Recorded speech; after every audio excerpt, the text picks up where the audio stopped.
Welcome to the Vandy Sports Podcast. I'm your host, Chris Lee. Our guest today, Seabass of WNWS in Jackson, Tennessee. This episode presented by Wellspire, Nashville's Learning and Development Center. Wellspire offers personal and professional development opportunities in a beautiful facility in the Gulch neighborhood. Stop by for an event with world-renowned speakers or host an off-site event that will wow your team or your clients. We thank our co-presenting sponsor, the Well Coffee House, which turns coffee into water and has a mission to bring clean water to the world. Today's news, if there were any, would be sponsored by Sutherland & Belk, an SEC sports-loving injury firm in Nashville. These guys can shoot you straight on your rights and options when you've been injured in an accident. Call them at 615-846-6200 to get your questions answered.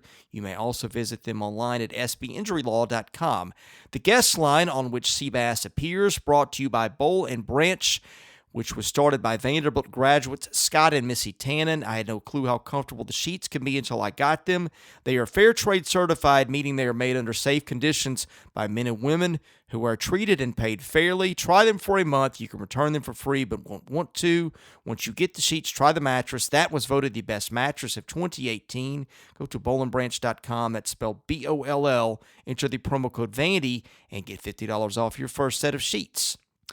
Today's question and answer session with Seabass presented by independent insurance agent Josh Minton of Brentwood. If you need home, auto, motorcycle, renters, landlord, life, or commercial insurance, Josh is the guy to contact. Call him at 615-933-1979. Email him at josh@hqinsurance.com. Follow him on Facebook at JDMintonHQ. He's my insurance agent. Give him a try. I think you'll be pleased. Seabass joins us from WNWS as he's out on his walk. God knows what he will encounter. My friend, thank you for joining us today. No, the way you need to look at it, God knows what they're going to encounter if they step to this. Oh, man, it is a beautiful day, dude. There's not a cloud in the sky. Podcasting with my homeboy should be a big time. I took a walk just before we did this, and it is very nice out there. By the way, let me just tell you, the areas that I'm walking in right now, very hilly. So if your boy gets out of breath every now and then, you'll know why. I did that one time while I was doing a radio spot, and I've never done it again. Well, I don't really feel any pressure here. This is true. What am I going to do, kick you off? What are you going to do, cut my pay? Go ahead. Right. Well, let's see. Since we talked, Saben Lee is gone, and the seniors in baseball have been given another year. Everybody's been given another year. Looks like the draft is going to be 5 rounds. I don't know if that's been finalized. So we have some things to talk about, or we could do a subject of your choosing. So where do you feel comfortable going today? Well, I wanted to ask you about that baseball draft. Because I don't really understand. Is this a good thing for us or bad? For A, for Vanderbilt fans, and B, for prospects? I think it's a bad thing for prospects. For Vanderbilt, I'm not certain.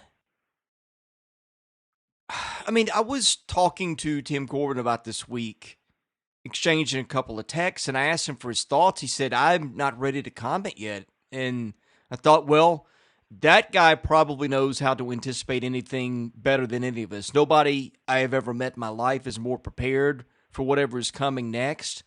So if he wasn't ready to talk about stuff, then I think that tells you this is all up in the air for a lot of people. I mean, I can give you some guesses. I think it's going to be the guys that are borderline top 5 round picks like Mason Hickman, Tyler Brown, those sorts of guys that are going to maybe be back now that weren't before. I think the guys like Austin Martin, Robert Hassel, Pete Crow-Armstrong, the guys that are potential first-round picks anyway, they're going to be gone no matter what.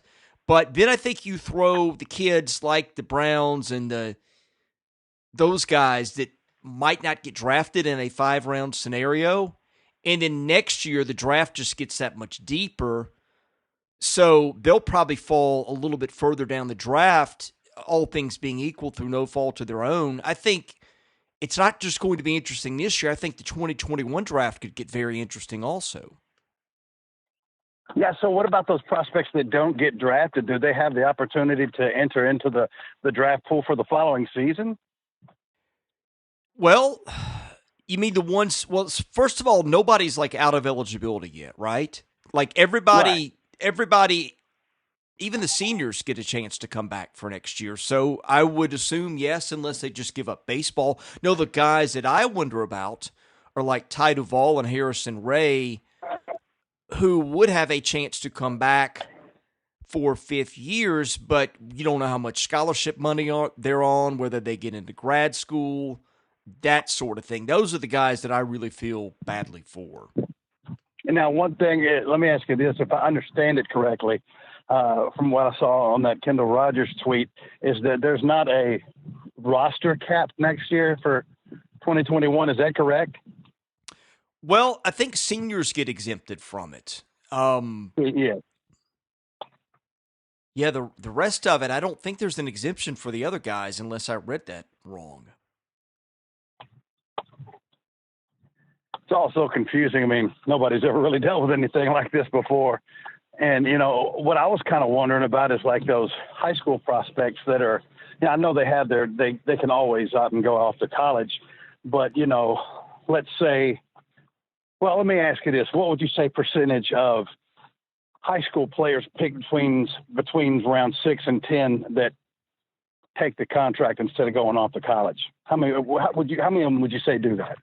I don't think there's going to be 10 rounds. I think there's going to be 5. No, I mean, no, I understand that. I mean, in the normal draft. Well, if you get drafted in the top 10 rounds, you're almost always going.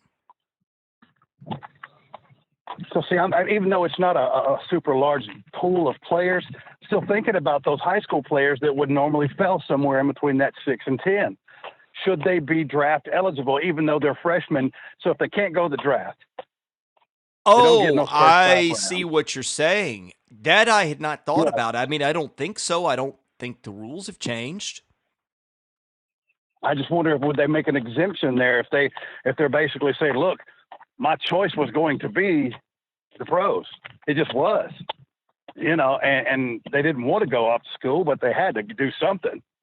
I wonder if they would give them that opportunity, if they were, I don't know. So let's say, well, I don't know. I wouldn't know how you manage that, but I just think it would be fair for them.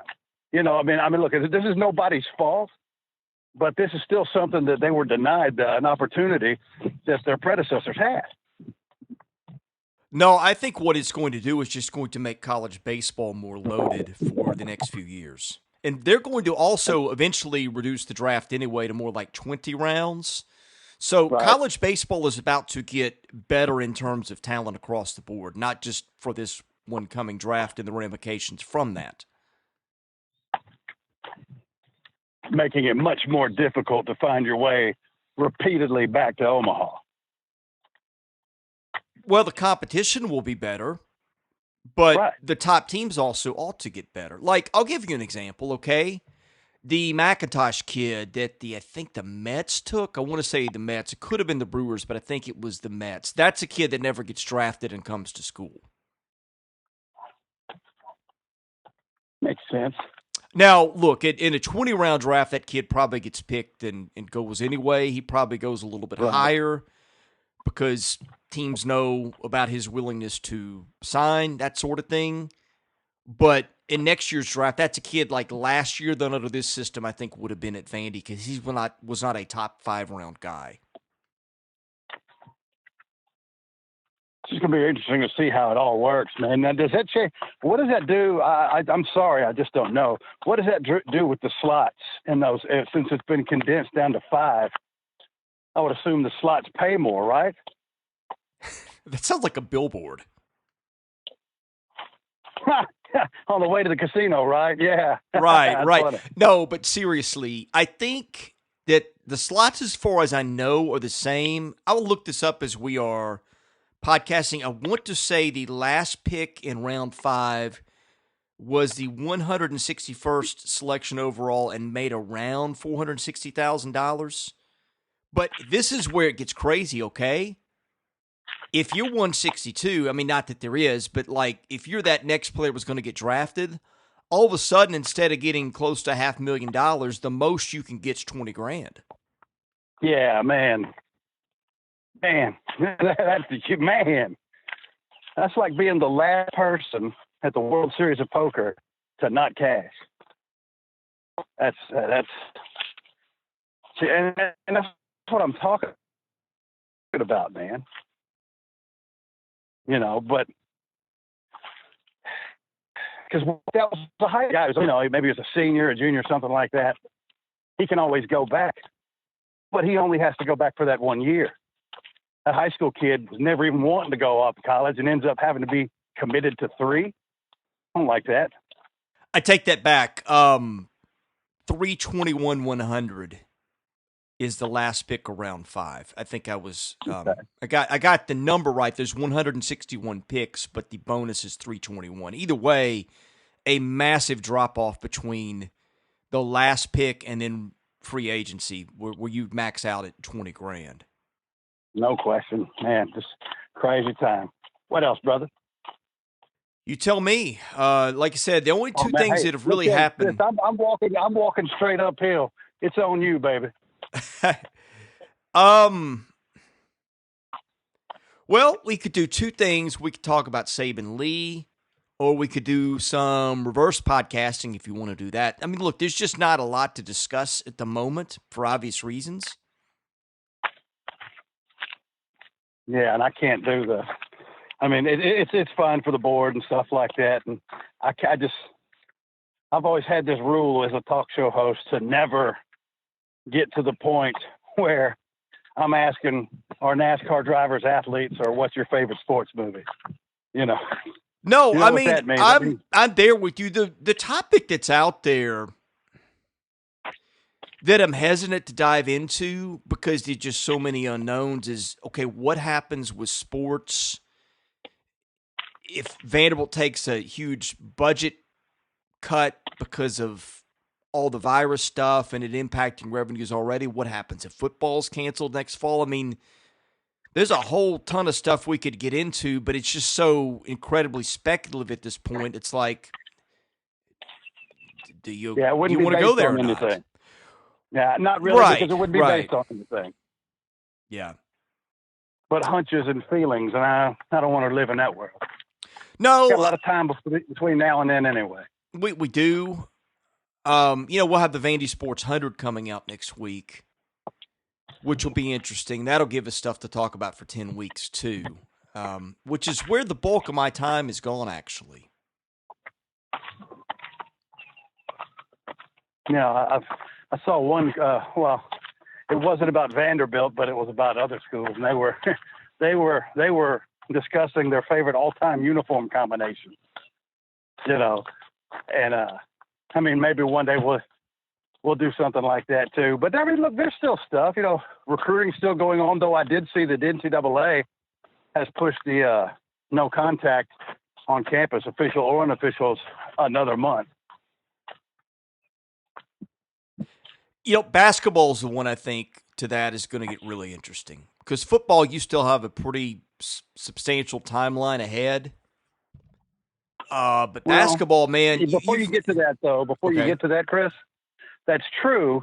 But remember something, and it's something that I think that has been beneficial for Vanderbilt, and that is that because we have the early signing period now, we can have official visits in the spring. You know, we didn't used to do that. You know, a lot of these cats had their minds made up. I think it's Dow's and some of the camps are one of the reasons why we have a chance to be successful in June, and the last couple of years have. So, to me, not being able to get on campus and get these officials and even these unofficials, I think it hurts a school like Vanderbilt more than it does, say, a power school. Based on recent history, maybe so. I don't know. I haven't given that a lot of thought. You know, because if you're looking at, like Chris, if your choices are like Vanderbilt to LSU, well, you know, I mean, LSU's going to speak for itself. You know, you'll eventually get there. But, I mean, a school like Vanderbilt, we got to sell ourselves and be real shiny. And these early officials, I think were extremely helpful for us. So I mean, I agree with you that it'll affect basketball more, but I wouldn't say that football would be impervious from it. Yeah, I mean, you got a point. That's one I just, like I said, I hadn't given that a whole lot of thought until you brought it up right now.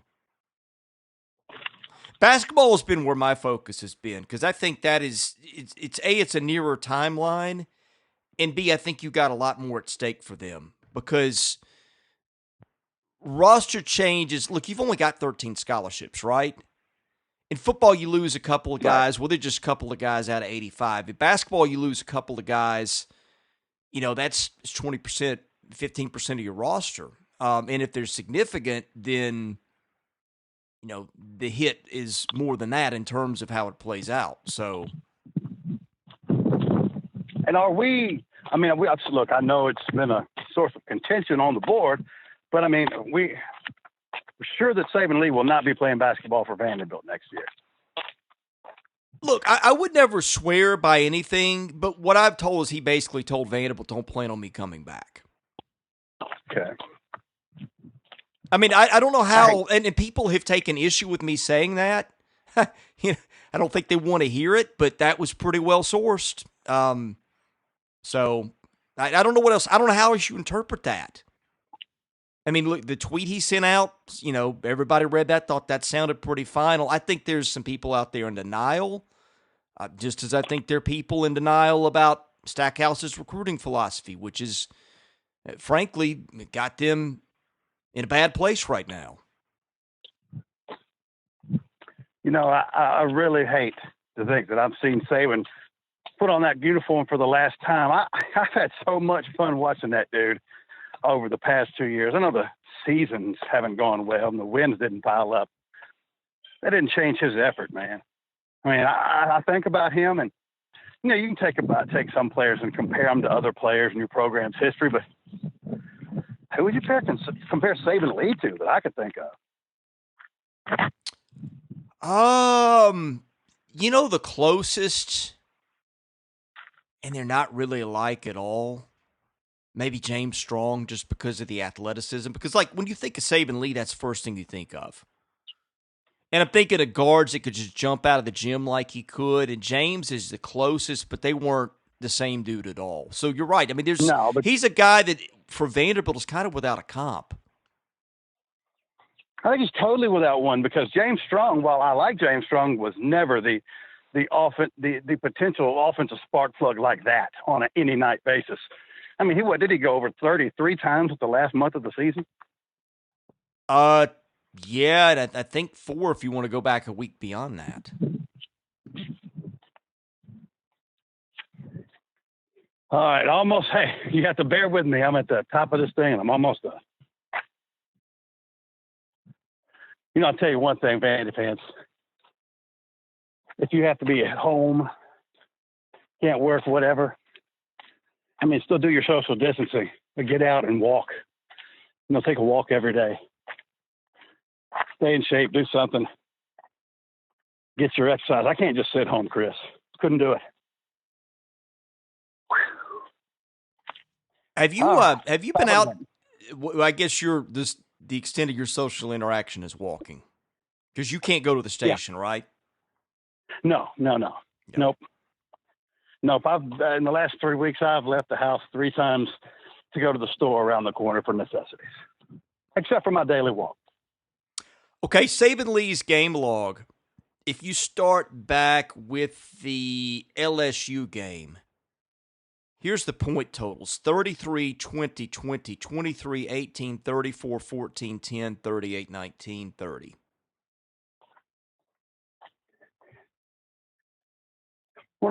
Do you happen to have the shooting percentage in those games? Yes, actually I do. So let me go through those.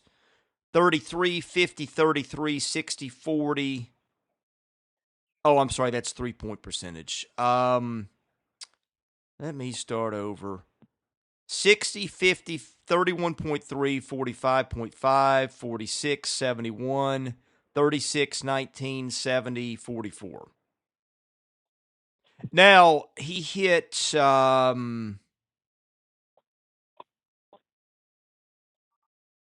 I don't know, about a dozen 3-pointers in there too, which that you account for those and the percentage gets a little better. If you because you should account for that. It's a higher value shot, but that's what he shot.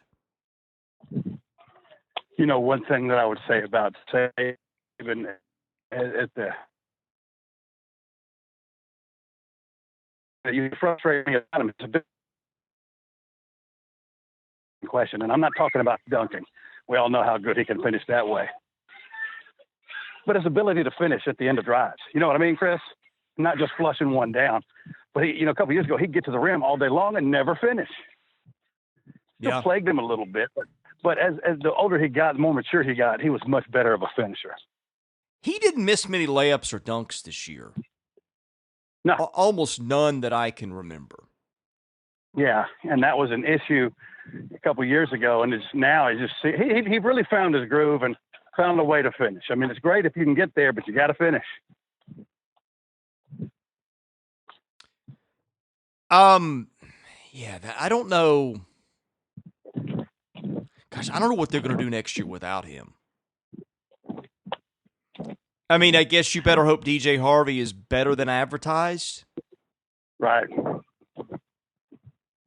I mean, Scottie Pippen, let's say this. For a point guard, Scottie already shoots a lot. But that's okay. It works for him and it works for us. So I don't think that's a problem, but he needs a running mate. Yeah, I think Pippen's a really good point guard. He'll be one of the better ones in the league. Yeah. I think the wild card now is Dessou, now that I think about it.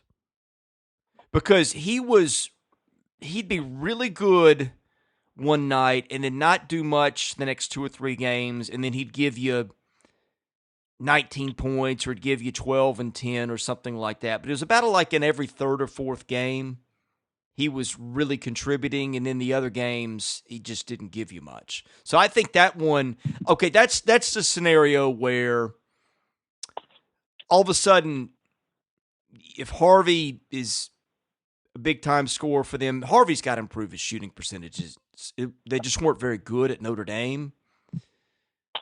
If Dessou steps up and is more like the guy the nights he was good, then all of a sudden they've got 3 guys who could maybe put it in the hole. Those are 2 big ifs, but that's the hope that I see.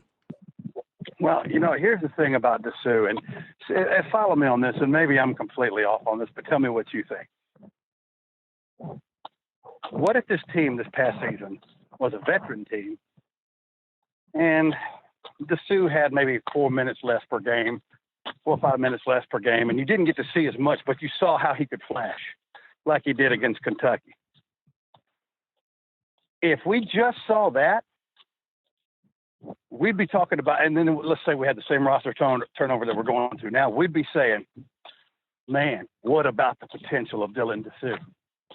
Through the roof. He's going to get to be a starter. He's going to be counted on more. And I think we'd have a little bit more praise for him, but because he played more and was, as you mentioned, it was hit or miss, but it didn't change the fact that he was still a true freshman. There's a lot on his plate last year, especially if you're asking him to be a running mate or a scorer like that. I think this is about youth. And that's all it was for him, because that dude's got it. He's got the length that you can't coach, and he can knock it stiff, and he can play a little D, and he can get to the bucket. He just needs more reps. I mean, I think it's all there for him. I just think some of the reservations might be inconsistent play. I would submit to you that was part of being a true freshman. Oh, yeah. Show me a freshman who's not inconsistent, and I'll show you a guy that's heading to the NBA the next year. Absolutely right, Chris. I'm sorry about going down a busy road, but that's absolutely right. If he wasn't, we probably wouldn't be looking at him to be on this roster anyway, because we playing for the Miami Heat next year. So, I think we're fine there. I just think there's a couple players that really have to step up. Getting Cleavon back would be great for this team, especially inside. I know he'd be hungry and raring to go. Do you feel pretty good that's the case? I have not heard lately. I would figure he is, based on the way last season ended.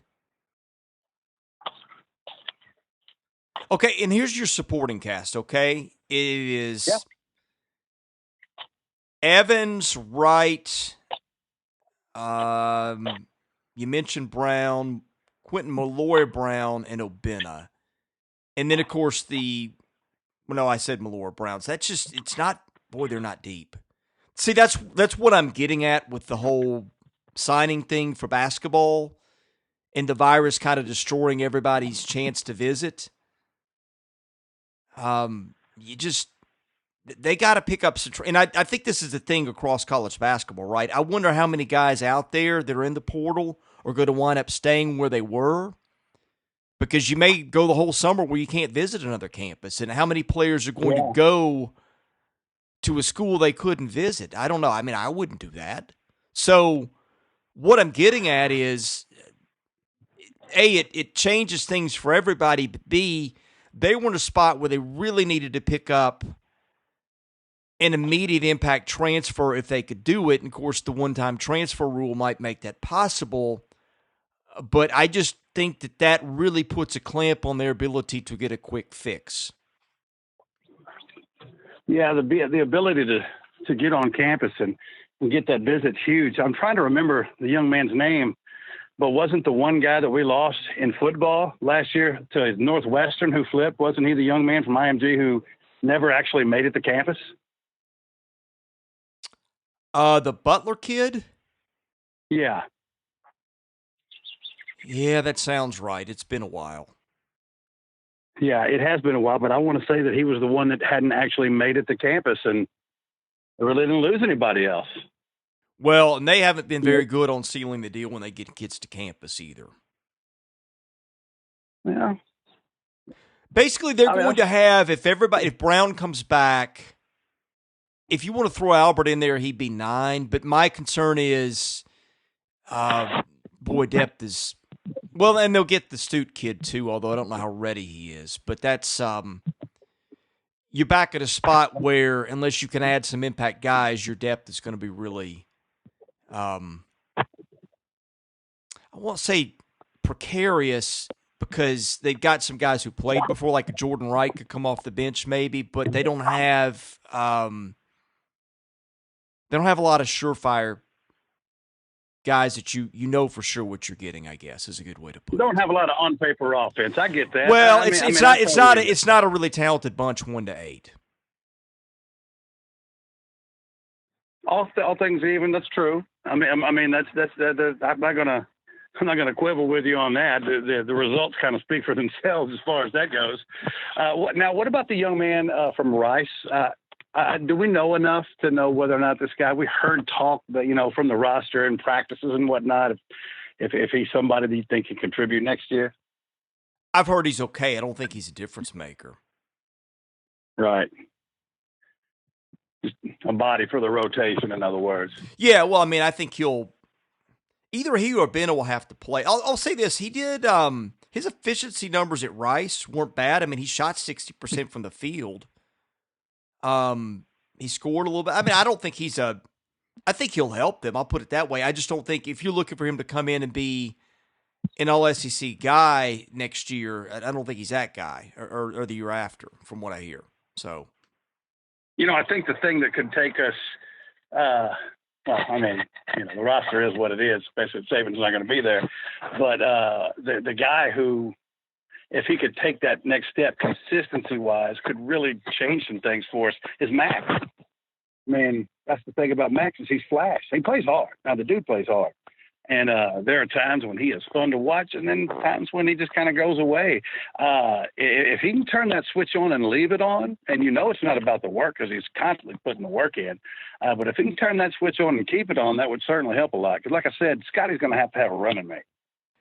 I thought you were going to say Obina.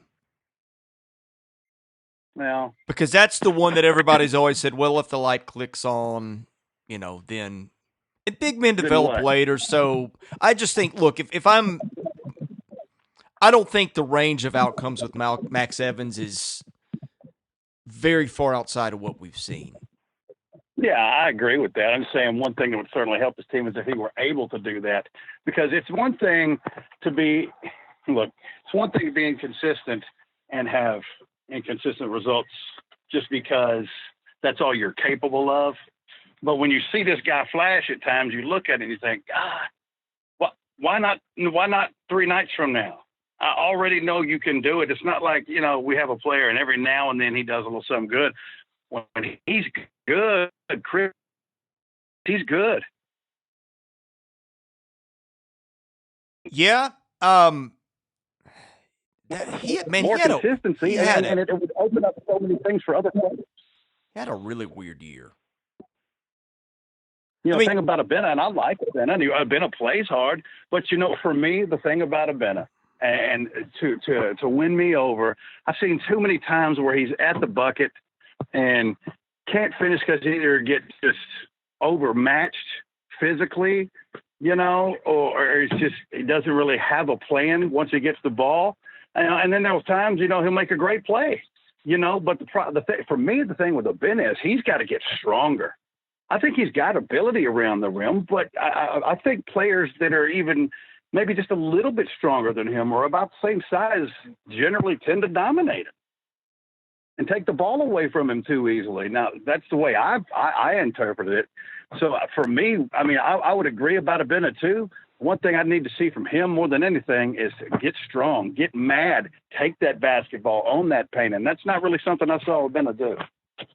Okay, I wanted to look up Max Evans' game log, starting with the LSU game, which was probably the most random 30-point game I've ever covered. In fact, I don't think there's any question about it. So he gets 31 against LSU.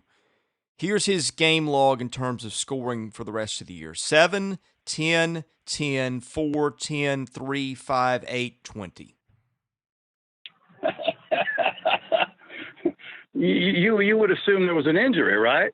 And it gets better. The 5 games before the 31, he goes 3-0, 3, 10, 9.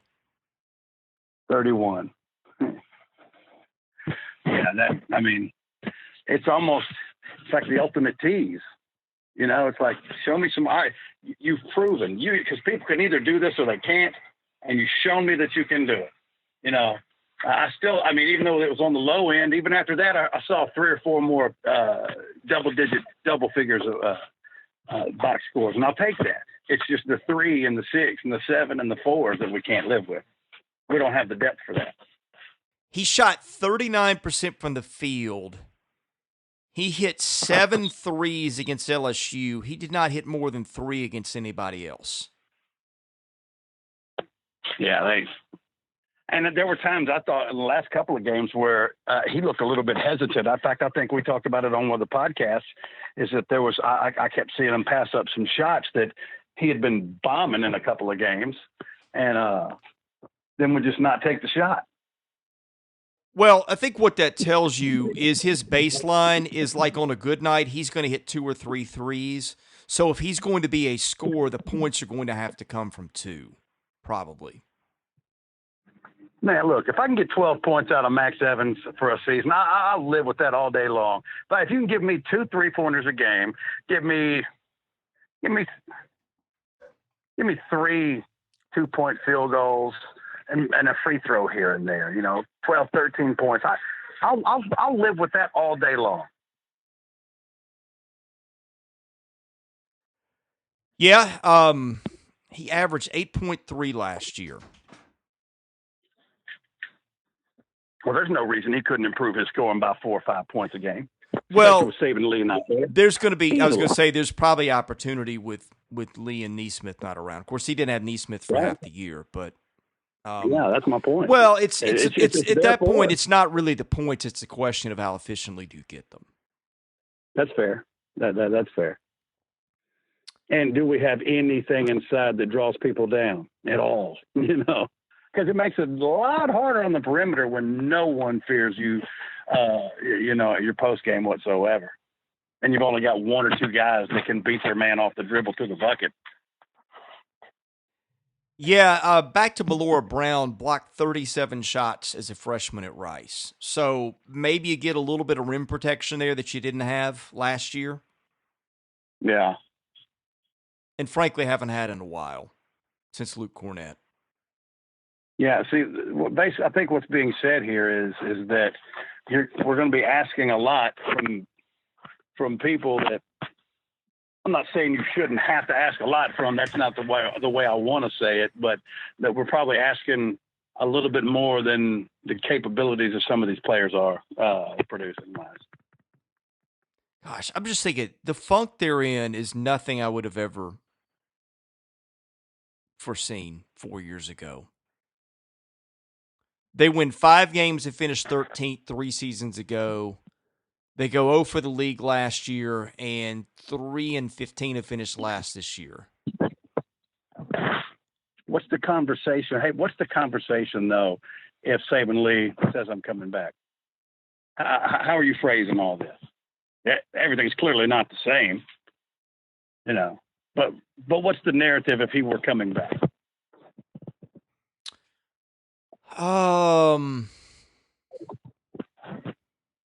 If he comes back and everybody else but Neesmith comes back, I mean, I won't count Moyer or Yankovic, who weren't going to help them anyway. Then if everything goes right and they win most of their close games, they might sneak into the NIT.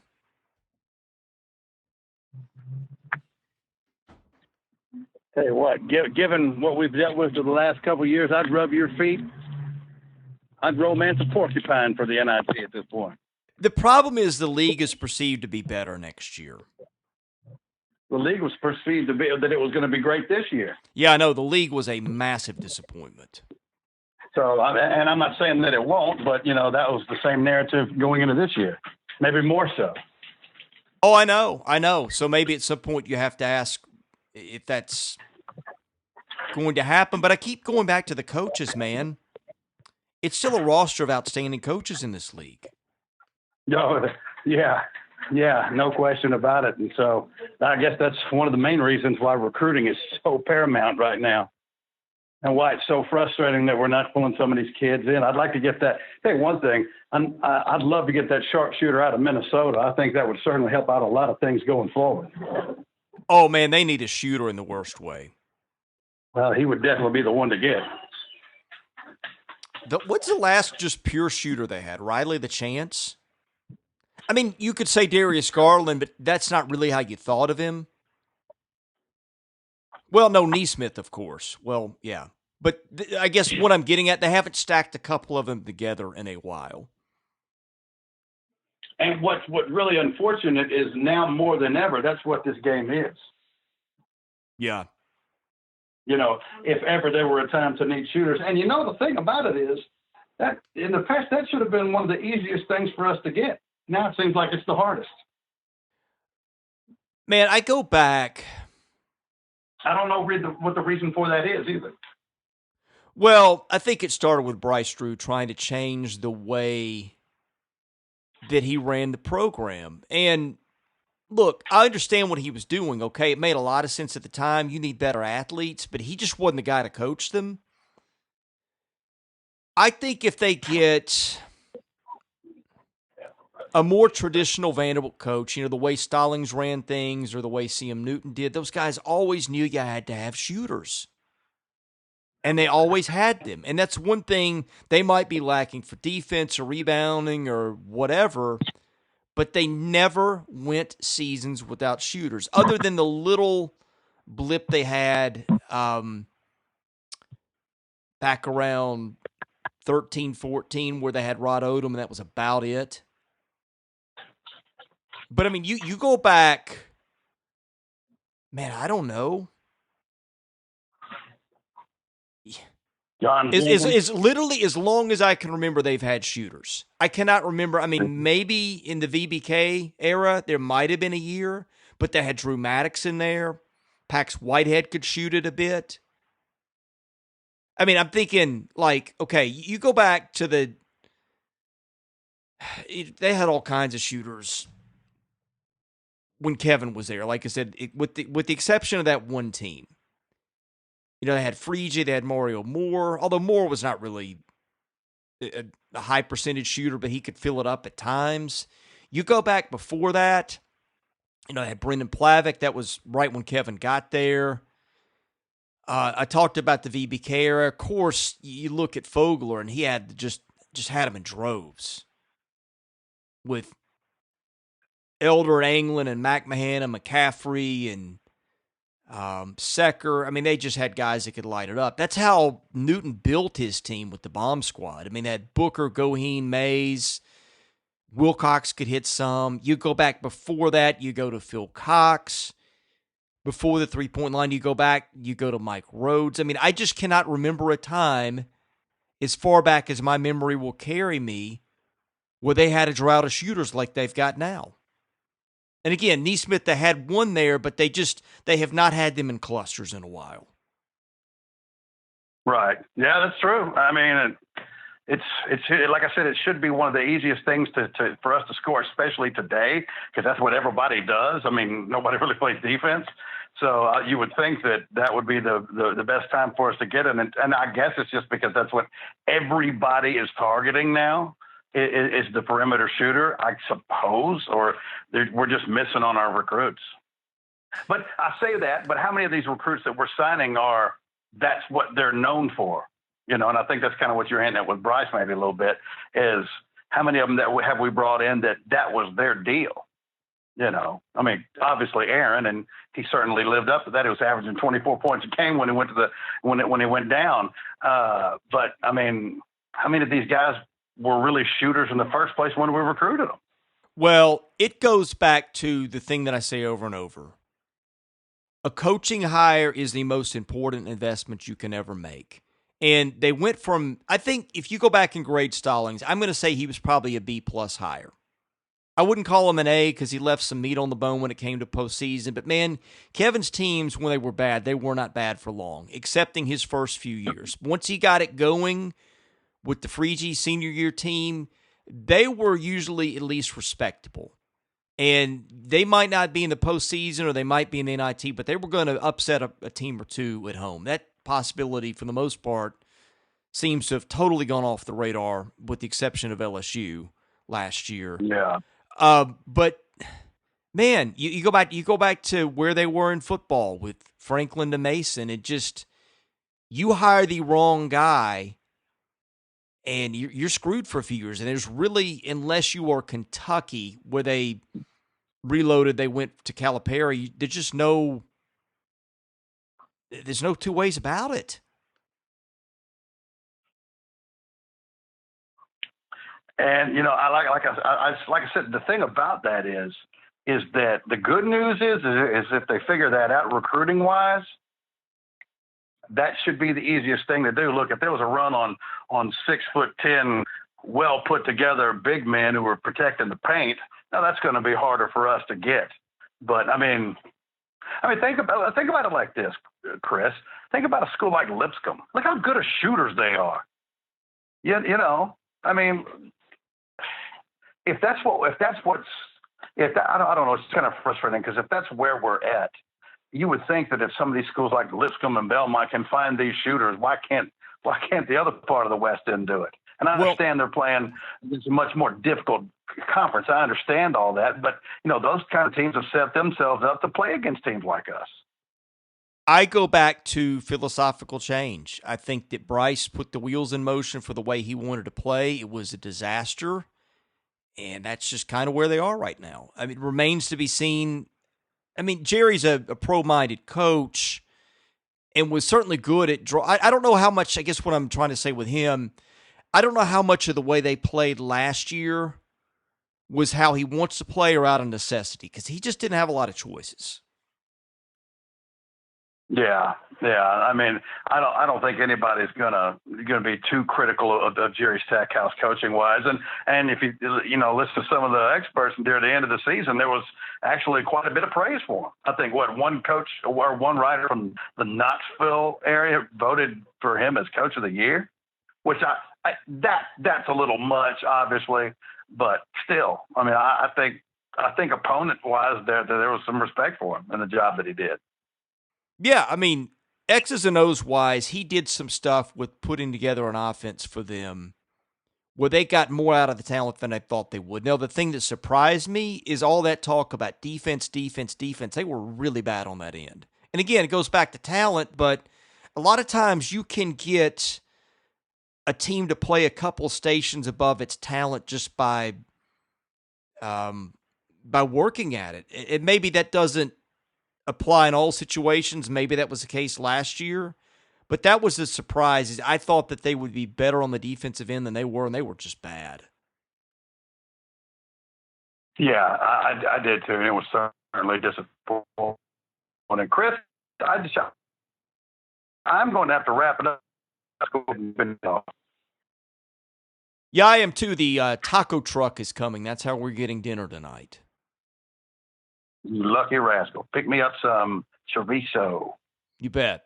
Hey, tell people where they can find your show and find you on Twitter.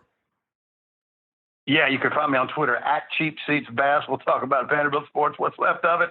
And you can find me on my show 6 to 8 p.m. Monday through Friday on 101.5 in Jackson. He is Seabass. I'm Chris Lee. Thank you for listening to the Vandy Sports Podcast.